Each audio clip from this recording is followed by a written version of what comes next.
identidade entre pessoas que sequer se conhecem, mas utilizam esse mesmo referencial como moral comum.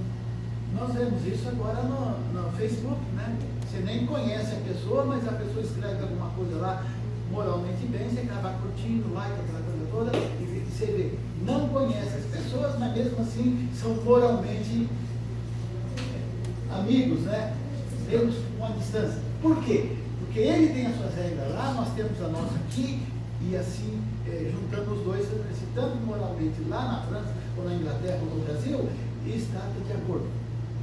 Moral francês, moral inglês, moral brasileiro, mas para um caminho do bem, no caminho do simpático.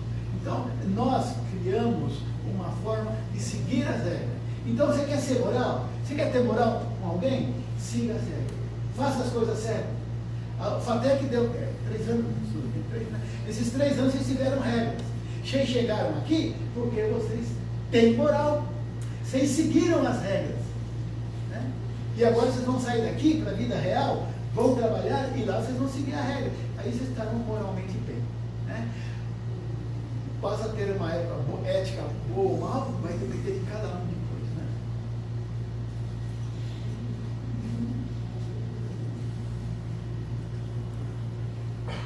Por esse motivo, muitos autores se consideram problemas éticos como conflitos que devem ser vivenciados pessoalmente, dependendo da cabeça do indivíduo, fruto de conceitos, ideias sociais internalizados e processados ao longo da vida. Nossa, a política é o maior exemplo de tudo isso, né? A ideologia. A pessoa tem a ideologia daquilo, para ele aquilo está correto. Mesmo que para você não está correto certos pensamentos, certas ideias, não vou mencionar nenhum exemplo político aqui para não ser parcial, mas a pessoa está fazendo alguma coisa, ele está escrevendo em azul, mas ele está escrevendo em vermelho, mas o professor mandou fazer a prova escrever em azul, mas é a cabeça dele, ele acha que é melhor escrever em vermelho. Então, temos que respeitar a cabeça de cada um. É o respeito humano. Vocês podem perceber aqui, ó, é a cabeça de cada um. É o indivíduo, os conceitos, as ideias como eu falo assim, vamos governar esse país, nós não somente pensando nos pensamentos ideológicos, mas vamos pensar na realidade do povo. Falam isso, mas não podemos esquecer, aqueles idealistas, ele tem esse pensamento e ele vai morrer pensando naquilo. Está errado? Não. É a ética dele, é a maneira como ele pensa. O que nós temos que fazer é ter moral, fazer a coisa correta, de acordo com a ética e respeitando a ideia do outro. Tá bom? Ó, ele acabou de tocar um outro assunto aí, crucial, muito difícil. Pode até passar por desapercebido, mas eu quero chamar a atenção nesse tópico que o doutor coloca aí. Ele escreve ali, por esse motivo, muitos autores consideram problemas éticos no conflitos que devem ser vivenciados pessoalmente. Quando nós estamos realmente recebendo a ética de forma acadêmica, científica, vai ser criado uma guerra no nosso eu. Porque nós não temos essa ética afinada, estudada, quando vocês estão estudando. Então a gente vê também quanto que eu já errei. Então isso daí vai criar conflitos. Você fica, puxa vida, mas se todo mundo rouba e eu não roubo, cara, você é a diferença. Você é a pessoa mais importante da história. Todos roubam, você não. Todos não têm sentimento, você tem. Todos não têm sensibilidade, você tem. Fique no seu trono maravilhoso, que você é uma pessoa especial, você aprendeu isso. Chamar a atenção disso, o doutor está nos chamando a atenção disso daí. Então, cria-se conflitos, mas como o doutor mesmo disse, acima de tudo, a minha formação, como que eu sou, o que eu mudei. E essas aulas que a gente está tendo aqui, vai impactar vocês. Então, vão passar por conflitos e vai ficar também com problemas de cabeça. maravilhoso. Significa que está havendo uma transformação dentro de vocês. Então isso é muito importante. Então ser ético é extremamente complexo. Lembra que eu disse no primeiro dia de aula? Gente, não tem uma definição, não tem uma regra. São ações. A gente tem que mudar. De repente o meio é podre, como o caso da política. Extremamente podre. Todo mundo enganando, todo mundo chegou num ponto no nível que eu já não acredito mais em política. Eu falo para as pessoas, vamos trabalhar, seus vagabundos, porque na realidade eles não fazem nada. Tá? Então é muito complicado, muito difícil. Então esses conflitos surgem e esses problemas de cabeça também. Mas vocês não esqueçam que são melhores. Vocês cresceram. Isso é muito importante. Eu vou dar um exemplo que aconteceu um dia desse. A gente faz exame de carta de motorista, né? E uma determinada pessoa foi fazer o exame e não passou na baliza. Passou na baliza. E um familiar lá saiu xingando, gritando, ofendendo todo mundo. Isso é vida real, hein? Vida real. E teve boletim de ocorrência, polícia, tudo. Agora vamos analisar a pessoa que errou. A pessoa que errou, bateu na baliza, derrubou a baliza, aquela toda. Ela saiu normal. Mas a pessoa que estava lá fora se doeu, falando, não, vai ter esse barulho aqui, todo mundo aqui fazendo esse barulho, por isso que ela errou, não sei o quê. Não. Esta pessoa errou, ela saiu, ela não respeitou, ela foi imoral, porque ela não respeitou as regras. Qual que é as regras? Não se pode derrubar a baliza. E ela agrediu verbalmente toda a equipe de examinadores que estava ali. Então, isso que é o controle que a gente tem que ter, gente. É difícil, né? A pessoa você está dirigindo o carro certinho, o cara passa com a moto assim perto de você, você quase bate nela, xinga que ninguém vai usar, né? Mas você quer entrar à direita, depois o cara pega e entra. Então, essas atitudes é a capacidade que nós temos de ter ética e nos controlar, viu? E como disse o professor, é isso mesmo, professor, é difícil. Os conflitos vão existir eternamente. Você falou uma coisa que eu ia concluir, mas se concluiu já, vou falar. Infelizmente não existe uma definição precisa da ética, mas é tudo o que eu estou dizendo aqui, e mais alguma coisa que vem aí. Ser ético significa a capacidade de... professor bateu, hein? Significa a capacidade de percepção dos conflitos entre o que é coração diz o que a cabeça pensa. Pode-se percorrer o caminho entre a emoção e a razão, posicionando na parte desse percurso que se considera mais adequada. Então aí vem exatamente a ética, é a união entre razão e emoção.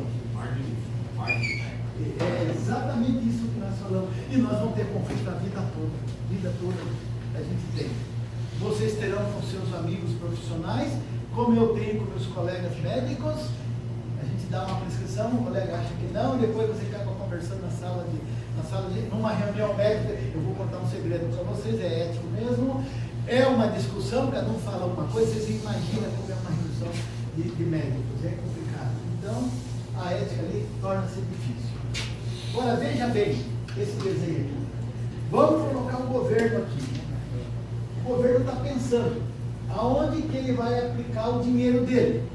Ele está pensando que vai aplicar o dinheiro dele, a razão do governo. Ali, ó. Eu vou aplicar o dinheiro no Fome Zero. Ótimo, é um projeto do governo, o dinheiro público sendo aplicado na Fome Zero. Está correto, é uma razão, é um motivo que está fazendo ele pensar nisso. Agora veja.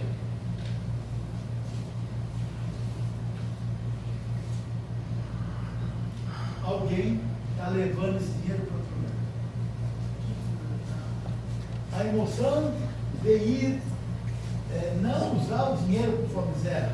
E o dinheiro está sendo carregado, levado para alguém aproveitar na vida, né? Isso que ocorre, infelizmente, dá lá 10 milhões para ficar no Fome Zero, aplicam 1 e os outros 9 vão para luxúrias, para... Sem comentário, né, gente? Vocês sabem, o desenho está bem claro aí, né? O projeto era para a Fome Zero, mas não foi para a Fome Zero, foi para outro lugar. A emoção dessas pessoas, eles perderam a razão e foram para a emoção. Vamos usar esse dinheiro para divertir. Está vendo? Tem ética isso aí? Claro que não. Isso é uma falta de ética. O dinheiro foi especificamente para Fome Zero, mas eles usaram a emoção. Esse pacote de dinheiro aqui, eu vou para Bermuda, eu vou para uma praia, eu vou divertir, não é verdade?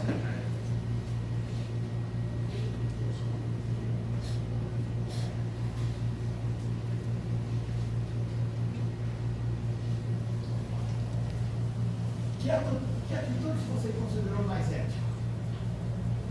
É para lá? Não. Claro que não, né? O correto seria aplicar a Fome Zero, mas, no entanto, foi aplicado de forma errada.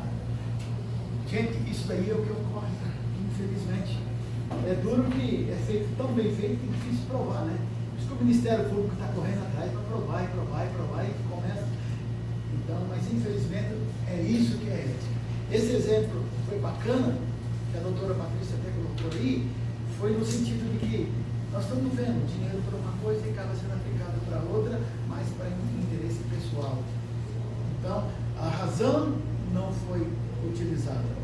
O professor até falou, utilizem a razão. Usou a emoção de uma forma errada. Se esse dinheiro não tivesse ido para desfrute de alguém, não teria gente passando fome, né? Ética tem seu princípio fundamental. Austeridade. Respeito ao outro ser humano como sua inerente dignidade. A dignidade humana é ética, né? Desde o começo da fala nossa, nós estamos falando em respeito ao ser humano, né? A dignidade. Então isso chama a terminologia austeridade. Respeito ao ser humano. Respeito o pensamento do outro, respeite o costume dos demais, respeite as culturas, o procedimento que seja do outro. É importante que você mantenha a ética, o respeito humano.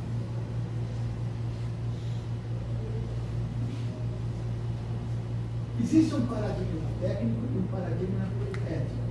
Na modernidade, os benefícios dos avanços da ciência foram incontestáveis. Até a metade do século XX, com um processo que apontam para a perspectiva do domínio da razão sobre a emoção, prevalecendo o quê? Objetividade. Tudo que a gente for fazer na vida tem que ter um objetivo. Tem tudo. Até ao levantar de casa, ao levantar da cama de manhã, você tem que ter um objetivo. Levantar, escovar o dente, tomar café, ir para a escola, ir trabalhar, etc. É algo individual. É a individualidade sua. Você vai pensar, você planeja dentro de você a sua individualidade. O poder científico, a sua capacidade de criação de novas ideias. Porque na vida a gente não podemos ficar só em copiar. Nós temos que ter os nossos eus. Nós temos que florar na nossa parte científica de nós. Fragmentação de conhecimento. É importante você compartilhar os conhecimentos. Então, tudo isso é a evolução dos tempos. A ética exigindo a objetividade, a individualidade, poder científico e a fragmentação de conhecimento. E exatamente, se o Pedro é o melhor aluno da classe, eu tenho certeza que ele é um cara objetivo, ele tem seus comportamentos individuais, ele criou o seu poder científico, ele compartilha com todos nós o seu conhecimento. Então isso já é um paradigma ético. O ser humano conquistou a possibilidade de manipulação sobre a natureza, sobre si. Olha bem, ele destrói a natureza muitas vezes, né? Projetos espaciais, energia nuclear, identificação de DNA, abrindo espaço para projetos do genoma humano, medicina preditiva, transplante. O primeiro transplante, para quem não sabia, o primeiro transplante de coração foi feito por Christian Barker, na África do Sul. Coração. faz o coração. Então, isso daí é a parte técnica. Tudo isso que ele foi feito mexeu com a ética, porque foram criações novas. Ao pensar nos projetos espaciais, muita gente lá nos Estados Unidos, quando a gente morava lá, eles contavam, não era a favor do projeto de ir à Lua. Olha quantos conflitos tiveram para conquistar os projetos espaciais, a energia nuclear, a identificação de DNA, o projeto Genoma. Dentro da comunidade científica houve conflito, mas houve o respeito. E aí está. Doutor Gilberto, aproveitando que você está falando aí, me veio uma coisa na cabeça, e os meus amiguinhos maravilhosos aqui, escutando isso de você, que é médico, famoso da cidade, eu queria que você colocasse aí duas questões. Uma que seria doação de órgãos, imediatamente, e doação de sangue. Surgindo agora. Então eu queria que você dissesse da importância da doação de órgãos, que todos deveriam ter feito, e não ter esse medinho medíocre que a gente tem, porque morrer todo mundo vai morrer. E a respeito de doação de sangue, o que significa isso, doutor Gilberto? Primeiro, doação de órgãos é um aspecto importante que nos Estados Unidos, para a gente que morou lá, as pessoas fazem a doação de vida. Já tem uma documentação que se preenche e quando falecer já vão atrás dele para retirar o coração, o fígado, os pulmões, são os órgãos que fazem rim, principalmente. Então é fundamental.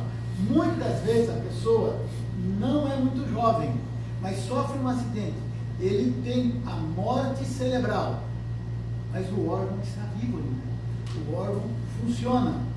Existem técnicas na UTI médica que nós vamos comprovar a morte cerebral. Eletroencefalograma, tomografias, são exames próprios que comprovam a morte cerebral para depois fazer a retirada dos órgãos. Salva-se muitas vidas. Filmes, cinemas. Doação de peles também. Pele também. Pele, a face, a parte abdominal, muitas são até guardadas para quando dá necessidade de ser utilizado em pessoas que têm queimaduras ou mesmo traumas terríveis em acidente e se utiliza transplante. Transplante seria mais como chama? Enxerto da pele. E a parte, voltando ainda mais sobre o transplante de órgãos, no Brasil, nós temos um médico que nasceu em Ipauçu, Dr. Medina, meu colega de classe de Ipauçu, é o maior médico de transplante de rins do mundo, e diretor do Hospital São Paulo, da Unifesp, aqui de Ipauçu. Ele que mais faz transplante de rim no mundo. E ele atende Deus e todo mundo. É um grande amigo.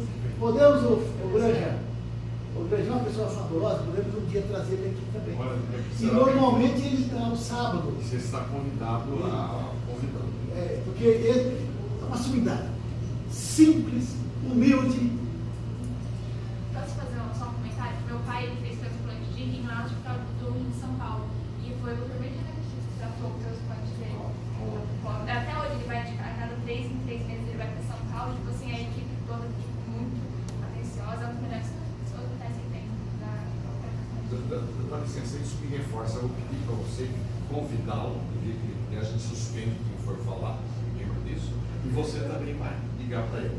Ele vai ficar como um médico muito agradecido de saber que você cuidou do seu pai, aquela história toda, e que está um pedido do doutor e um pedido do aluno. Peço que você também entre em contato, se precisar usar o telefone aqui da FATEC, está à disposição. Vocês perceberam que eu tenho uma cúmplice? Então é importante. Aí o seu pai está vivo aí, maravilhoso, né? Faz 15 anos que você transplante. Exatamente. E isso ele faz tudo.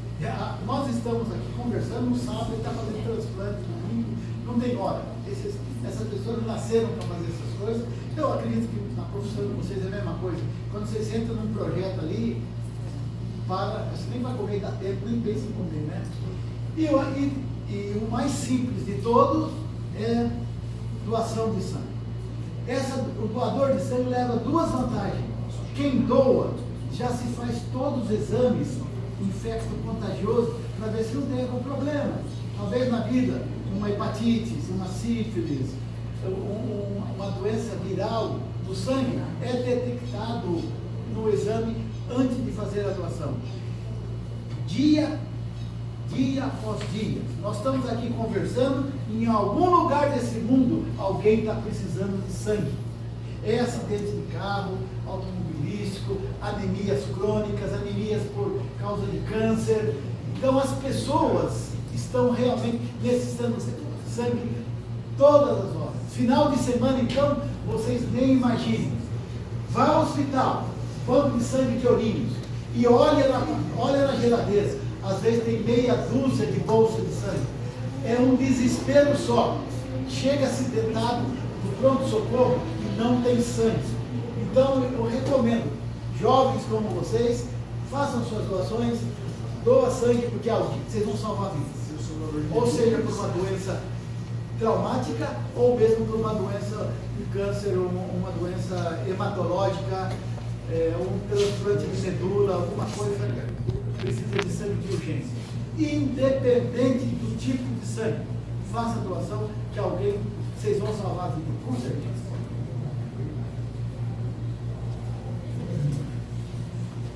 Reflexão sobre ciência e seus avanços frente aos acontecimentos da Segunda Guerra Mundial, principalmente pelas pesquisas de grupos vulneráveis e atualmente pelos progressos da tecnologia genética.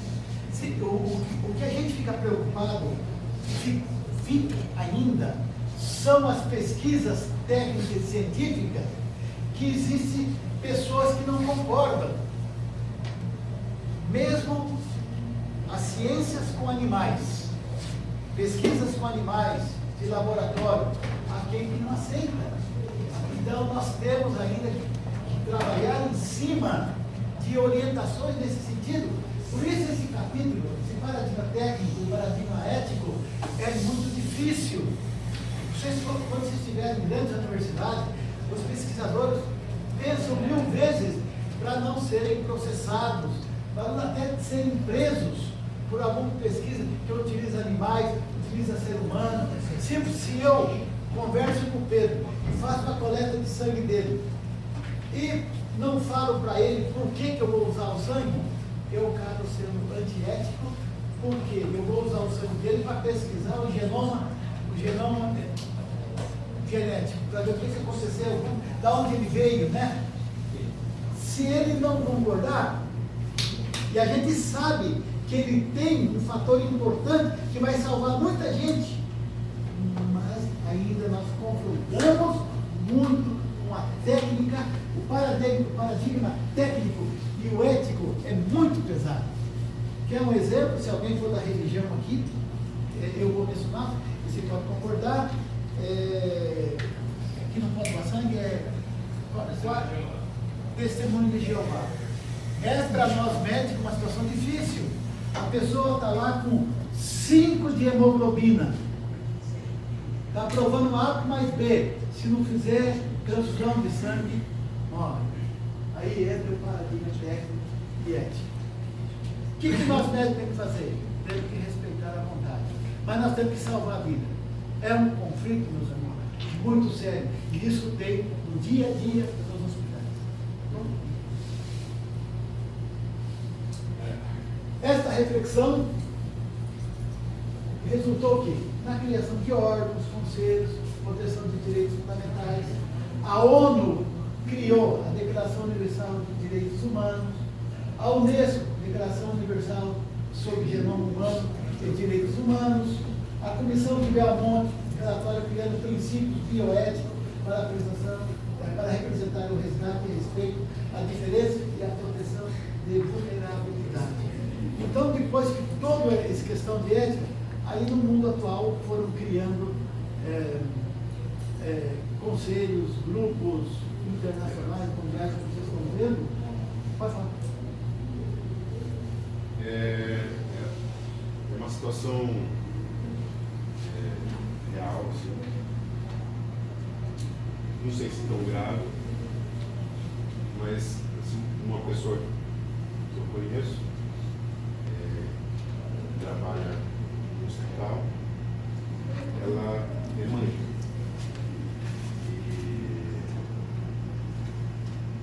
E essa menina dela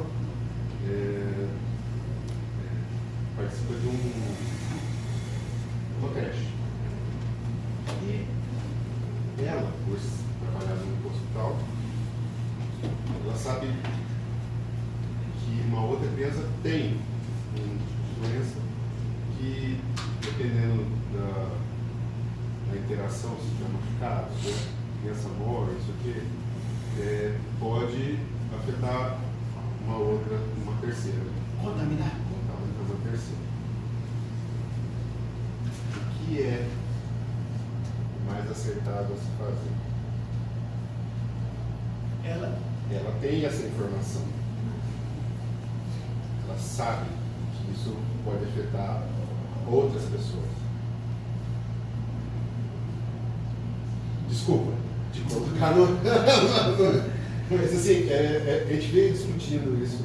A gente até chegou numa solução, mas eu queria entender o que é, assim, porque é justamente isso aí. É o técnico e ético, porque ela tem o privilégio da informação e Mas ela não é a pessoa indicada para dizer. Então, ela pode falar assim, olha, fulano e tal tem doença. Não é ético ela pegar e apontar para ela. Mas as pessoas certas têm que saber. É uma questão de estar saúde dos outros. Você não está mais no escopo só da Então, mas é isso que ele está querendo dizer. Como que você age nessa situação? Você tem... Bem, no caso dos pais avisarem, né? Também. Não, mas aí Então, as pessoas certas precisam saber. Quem está ali, não sei como é que funciona uma creche. A falha seria dos pais dessa criança. Sim, a gente tira os pais jogados porque os pais não se manifestam. Então, tudo bem, os pais não, mas e ela? Porque os pais não fazerem, isso é um problema que os pais têm. Ela, por ter o privilégio da informação e saber, é um problema dela também. E aí? E ela precisa agir. Ela vai ter que aguentar as consequências, mas ela tem que falar para a direção da escola. Não é isso. Assim, a gente chegou num meio termo assim, para não ficar apontando e falar assim, olha, existe alguém que tem algo diferenciado aqui, a gente precisa resolver. Em vez de apontar para uma pessoa específica, falar assim, olha, tem alguém, eu não posso falar quem, porque realmente seria antiético da parte dela falar assim, não, fulano, ciclano, beltrano, eu acho, na verdade, que seria. Mas assim, ela expor que existe alguém ali no meio com um problema. A parte da direção agora é o treinamento do diretor. Né? Ele vai chamar a família, Ela poderia ter esse poder de falar que ela poderia. Não, a funcionária só passa para o diretor e o diretor decidir. Não é a funcionária da escola, ela é funcionária, ela é do hospital. Eu não trabalho na escola? Não, ela não trabalha na escola, ela trabalha no hospital.